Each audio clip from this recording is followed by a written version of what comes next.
BNP চেয়ারপারসনের উপদেষ্টা বীর মুক্তিযোদ্ধা আব্দুস সালাম বলেছেন, এদেশে আওয়ামী লীগের পুনর্বাসন আর হবে না। বাইরের কিছু দেশ চায় বিএনপি যেন ক্ষমতায় না আসতে পারে। এদেশের মানুষ ভালো থাক, সেটা তারা চায় না। সোমবার দুপুরে সিরাজগঞ্জ শহরের বহুমুখী উচ্চ বিদ্যালয় মাঠে জেলা বিএনপি আয়োজিত এক মতবিনিময় সভায় তিনি এসব কথা বলেন। আমার ভোটের অধিকার, আমার গণতন্ত্রের অধিকার আবার সেই ভারতের কাছে চলে যাওয়া।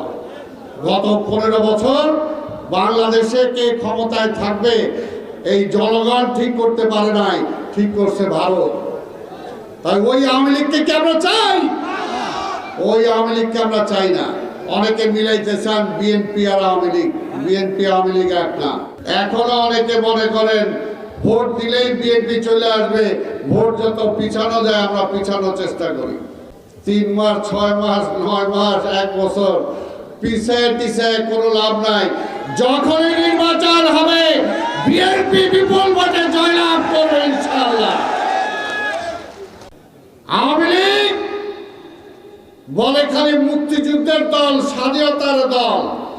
আসলে আওয়ামী লীগ মুক্তিযুদ্ধের স্বাধীনতাতে বিশ্বাসই করে না। আওয়ামী লীগকে ভারত এই দেশের ক্ষমতায় বসিয়েছিল বাংলাদেশকে বাজারে রূপান্তরিত করার জন্য, এই দেশের বাজার হিসেবে ব্যবহার করার জন্য। তারা কখনোই একটা স্বাধীন দেশের স্বাধীন পররাষ্ট্রনীতি কখনোই তারা পালন করতে পারে নাই।